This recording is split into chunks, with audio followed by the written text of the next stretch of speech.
Happy Monday. What is going on, guys? Welcome to the video. It is the Monday after Easter. Katie, what was your favorite part from Easter yesterday? The worship. So we had 7 total services across our 2 campuses yesterday. And it was just as normal. Our worship team did an absolutely amazing job. So it was definitely something we liked. We are working on wedding music right now. Yeah. So we've got to get all that figured out because for those of you that don't know, it's how many days until the wedding? 61. 61 days. It is right around the corner. So since it is the Monday after Easter, I am curious to know, what was your guys' favorite part of Easter? Let me tell you what Josh's favorite part of Easter was, or let me let him tell you what his favorite part of Easter was. Hey guys, so I love Easter because of the candy. So I'm guessing that your favorite part of Easter is probably not the candy. So awesome, Josh. So we're going to work on some more music stuff, and then I want to get into the heart of what I wanted to talk to you guys about today. Okay, so one of my favorite parts about our weekly Celebrate Recovery service is what we call the Serenity Prayer. So we say the Serenity Prayer at the end of our service before we break out into small groups. And what the Serenity Prayer says is, God, grant me the serenity to accept the things I cannot change, the courage to change the things I can, and the wisdom to know the difference. Living one day at a time, enjoying one moment at a time, accepting hardship as a pathway to peace. Taking as Jesus did this sinful world as it is, not as I would have it. Trusting that you will make all things right if I surrender to your will, so I may be reasonably happy in this life and supremely happy with you forever in the next. Amen. So this is one of those things that we say at the end of every service, but it's something that we don't really cover or talk about too much.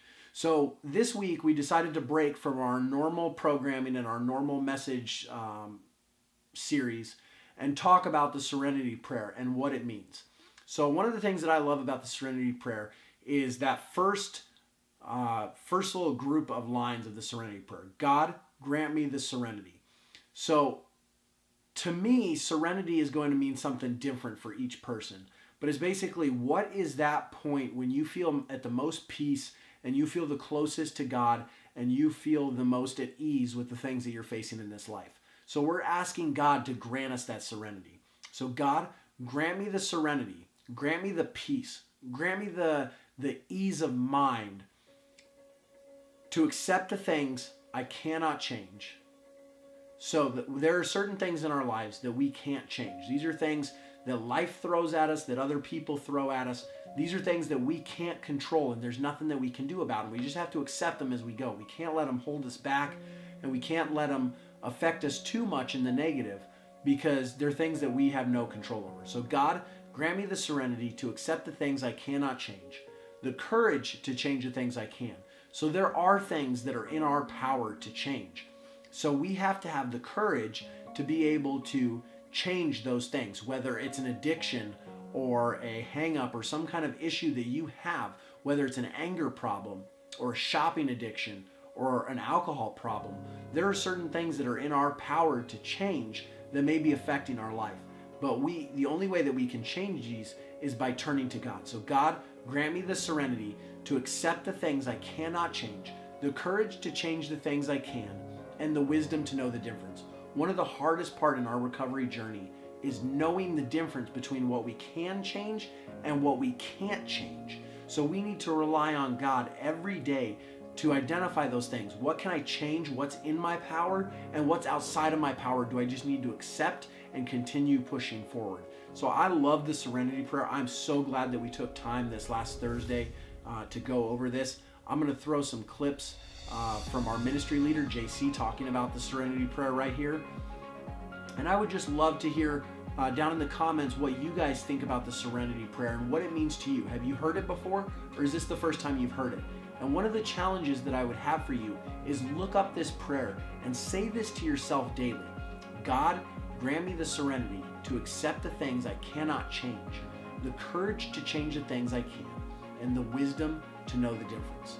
living one day at a time, taking every day as it comes, enjoying one moment at a time, accepting hardship, the things that we face in this world, as the pathway to peace, to that perfection that we find in Jesus, to that ease that we find from him by what he did on the cross. That's the Easter story right there.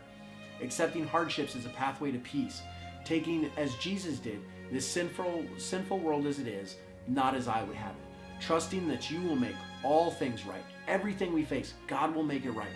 Trusting that you will make all things right if I surrender to your will. So I may be reasonably happy in this life and supremely happy with you forever in the next. So what does that prayer mean to you? I challenge you to say this to yourself every morning as part of your ritual, and just get your mind right on the fact that there are things in this world that are going to happen to us and they're not going to make sense. They're not going to be fair, but we have to accept them as they come, and we have to continue to push forward with God, and we have to continue to rely on his power to face the struggles that we're going to face in this life. So thank you guys for tuning in. I'm going to throw those clips right here. Let me know what the Serenity Prayer means to you down in the comments. Let me know what your favorite part of Easter was, and I will see you guys in the next one. That's the Serenity Prayer. All right. So, I want us to read it one more time. We're going to stand up.